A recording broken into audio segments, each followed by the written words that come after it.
मंगला और रामनाथ पति पत्नी थे। उनकी शादी को 5 साल हो गए थे, फिर भी उनके कोई संतान नहीं थी। एक दिन मंगला और रामनाथ शाम ढलने पर खेतों से काम करके घर लौट रहे थे। तभी उन्हें झाड़ियों से किसी बच्चे के रोने की आवाज सुनाई पड़ती है। ये आवाज तो किसी बच्चे के रोने की है, पर ये आवाज कहाँ से आ रही है? ये आवाज उन झाड़ियों से आ रही है, चलो चलकर देखें। दोनों झाड़ियों के पास पहुँचते हैं तो हैरान रह जाते हैं। ये तो सच में बच्चा है। हाय राम, इतने छोटे से बच्चे को ऐसी सुनसान जगह कौन छोड़कर चला गया? वो तो ठीक है मंगला, पर उस बच्चे को ध्यान से देखो।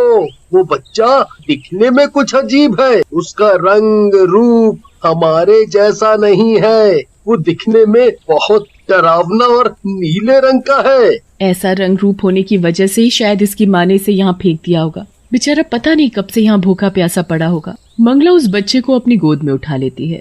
उसकी गोद में आते ही बच्चा फौरन चुप हो जाता है और सो जाता है। अरे, ये बच्चा तुम्हारी गोद में आते ही कैसे चुप हो गया? और देखो, वो सो भी गया। कुछ भी कहो मंगला, बच्चे तो बच्चे होते हैं। रूप रंग में क्या रखा है, पर अब हम इस बच्चे का क्या करें? करना क्या है जी, अब ये बच्चा हमारे पास ही रहेगा। आज से हम इसके माँ बाप हैं। मंगला और रामनाथ उस बच्चे को अपने साथ अपने घर ले जाते हैं। घर पहुँचते ही गांव वाले उन्हें उस बच्चे के साथ देखकर हैरान हो जाते हैं और सभी उनसे पूछने लगते हैं, अरे मंगला, ये बच्चा तुम्हारे पास? किसका है ये बच्चा? और इसका रंग नीला क्यों है? सूरत से तो ये बहुत डरावना लगता है। किसका बच्चा उठा लाई तुम? तुम्हारे बच्चे नहीं है तो क्या तुम किसी का भी बच्चा उठा लाओगी? क्या ये तुम्हारे किसी रिश्तेदार का बच्चा है? मंगला गाँव वालों को उस बच्चे के बारे में सब बता देती है। ये तुमने क्या किया? इस बच्चे को तुम गांव में क्यों उठा लाए? उठाने से पहले ये तो देख लेते ये बच्चा कितना अजीब है। अरे, मुझे तो लगता है ये बच्चा किसी शैतान का बच्चा है। बस करो तुम सब, ये कोई शैतान का बच्चा नहीं है। शायद इसने ऐसे ही जन्म लिया हो। ये बच्चा वहाँ पड़ा हुआ रो रहा था। मुझसे इसका रोना देखा नहीं गया, इसलिए इसे उठा लिया। मैं आपके सामने हाथ जोड़ती हूँ, जाइए यहाँ से। सभी गाँव वाले वहाँ से चले जाते हैं। उनके जाते ही बच्चा जोर जोर से रोने लगता है। शायद इसे भूख लगी है, मैं अभी इसके लिए दूध लेकर आती हूँ। मंगला कटोरी में दूध ले आती है और उसे चम्मच से दूध पिलाने लगती है। वो बच्चा जल्दी जल्दी सारा दूध पी जाता है। मंगला और दूध लाती है, वो बच्चा उसे भी पी जाता है। हे भगवान, ये तो सारा दूध पी गया। इतना सा बच्चा इतना सारा दूध कैसे पी सकता है? इसके तो अभी दांत भी नहीं निकले, नहीं तो कुछ खिला देती। बेचारा पता नहीं कितने दिन से भूखा पड़ा था वहाँ। रात का वक्त था, पूरा गांव सोया हुआ था। मंगला भी अपने मुन्ना के साथ आराम से फर्श पर सो रही थी। तभी आधी रात के समय मुन्ना की आंखें खुल जाती है। उसकी आंखें उस समय खून जैसी लाल लाल थी और तभी मुंह से 2 नुकीले दांत भी निकल आते हैं। मुन्ना घुटनों के बल चलते हुए घर से बाहर चला जाता है और रघुवीर के घर में घुस जाता है। रघुवीर सोया हुआ था। बच्चा उसके नजदीक जाता है और उसे पैर में काट खाता है। बच्चे के काटते ही रघुवीर तड़प तड़प कर मर जाता है। मुन्ना चुपचाप आकर मंगला के पास सो जाता है। सुबह रघुवीर के घर से मंगला को किसी के रोने की आवाज सुनाई पड़ती है। ये सुबह सुबह कौन रो रहा है जी? ये रोने की आवाज रघुवीर के घर से आ रही है और ये उसकी पत्नी के रोने की आवाज है।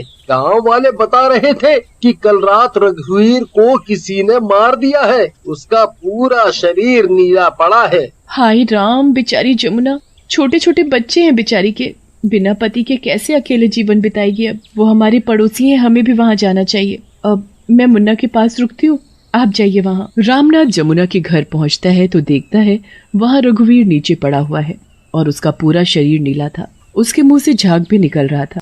ये आपको क्या हो गया? मुझे और बच्चों को छोड़कर आप ऐसे नहीं जा सकते। वापस आ जाइए, मैं आपके बिना कैसे रहूंगी? चुप हो जा जमुना, अपने आप को संभाल। तेरे छोटे छोटे बच्चे हैं, उन्हें अब तुझे ही देखना है।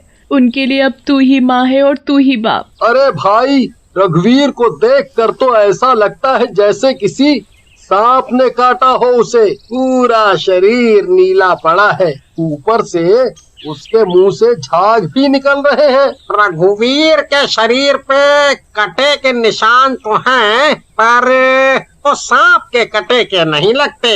उसके शरीर पर किसी जानवर जैसे कटे के निशान हैं। क्या कह रहे हो तुम? जानवर के कटे के निशान? पर ऐसा कौन जानवर होगा जिसके काटने से रघुवीर के शरीर में इतना जहर फैल गया? है? जरूर कोई खतरनाक जानवर होगा भाई, बच कर रहना। गांव वाले तरह तरह की बातें बनाकर अपने अपने घर चले जाते हैं।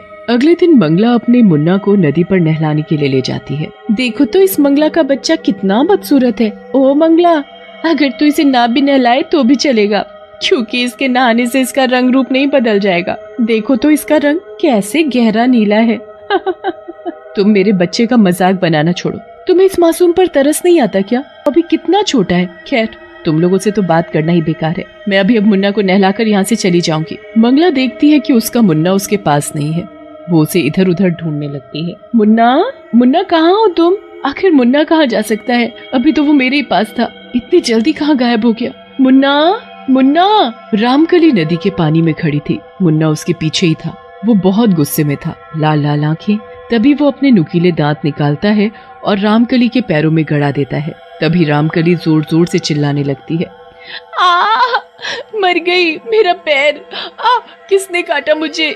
रामकली पीछे मुड़कर देखती है तो मुन्ना का रूप देखकर हैरान रह जाती है। मुन्ना, मुन्ना छोड़ उसे। अरे छोड़, हे भगवान, इसके तो अभी दांत नहीं थे, फिर इसने कैसे काट लिया रामकली को? मंगला मुन्ना को छुटा तो देती है, पर उसके काटने से रामकली मर जाती है। मरते ही उसका पूरा शरीर नीला पड़ जाता है और उसके मुंह से झाग निकलने लगता है। मंगला मुन्ना के मुंह में झांक कर देखती है तो मुन्ना के नुकीले और पैने दांत देखकर बहुत डर जाती है। हे भगवान, ये सब क्या है? ये कैसे हो सकता है? इतने छोटे से बच्चे के काटने से रामकली कैसे मर गई? रघुवीर की तरह इसका शरीर भी नीला पड़ चुका है।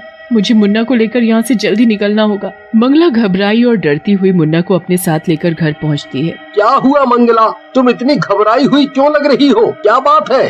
मंगला रामनाथ को मुन्ना के बारे में सब बता देती है। क्यों मजाक कर रही हो मंगला? वो देखो मुन्ना को, वो बेचारा तो आराम से खेल रहा है, उसके कोई दांत वात नहीं है। हो सकता है रामकली को किसी जहरीली मछली ने काटा हो, इसलिए वो मर गई। मैं सच बोल रही हूँ जी, मैंने अपनी आंखों से वो सब देखा।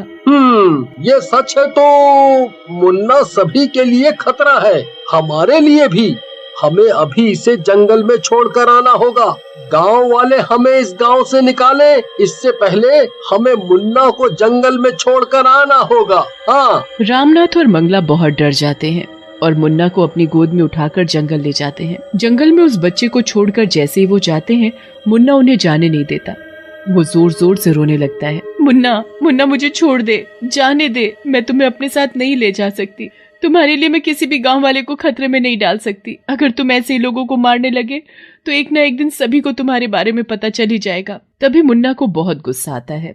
आंखें खून जैसी लाल और मुंह में बड़े बड़े दांत निकाल लेता है। मंगला, तुमने सही कहा था, ये बच्चा कोई मामूली बच्चा नहीं है, ये तो कोई शैतान का बच्चा लगता है। तभी मुन्ना बोलने भी लगता है। तुम लोग मुझे ऐसे कैसे छोड़ कर जा सकते हो? मैं तो तुम्हारा बेटा हूँ और तुम दोनों मेरे माँ बाप। अजी, अजी, ये बच्चा तो बोलता भी है।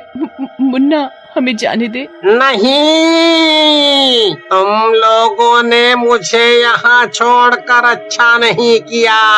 इसका अंजाम अब तुम दोनों झेलोगे। मुन्ना गुस्से में उन दोनों की तरफ बढ़ता है उन्हें काटने के लिए। जैसे ही वो मंगला को काटने वाला होता है, वहाँ एक चुड़ैल आ खड़ी होती है। रुक जाओ, उसे मत काटना। तुम उन्हें ही मारने चले हो जिन लोगों ने तुम्हें आसरा दिया, तुम्हें अपने घर रखा, बिल्कुल अपने बच्चे की तरह।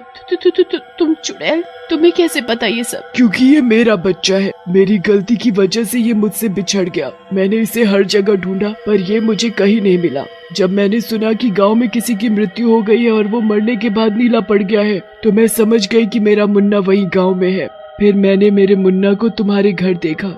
तुम दोनों मेरे मुन्ना को बड़े प्यार से रख रहे थे, उसका बहुत अच्छे से ख्याल रख रहे थे। मुझे तो तुम दोनों का शुक्रिया अदा करना चाहिए। हमसे गलती हो गई जो हम तुम्हारा बच्चा उठाकर अपने घर ले गए। जब मेरी मृत्यु हुई तब मैं गर्भ से थी, पर मरने के बाद मैं चुड़ैल बन गई। चुड़ैल बनते ही मैं जंगल के सांपों को मार मार कर खाने लगी, इसलिए मेरा बच्चा भी बिल्कुल मेरे जैसा है। उसकी रगों में खून नहीं, जहर है। तभी चुड़ैल अपने बच्चे को गोद में उठाती है और वहाँ से चुपचाप चली जाती है। रामनाथ और मंगला भी अपने घर वापस आ जाते हैं। गांव वालों के मुन्ना के बारे में पूछने पर वो दोनों बोल देते हैं कि मुन्ना के असली माँ बाप मिल गए थे तो मुन्ना को उन्हें लौटा दिया।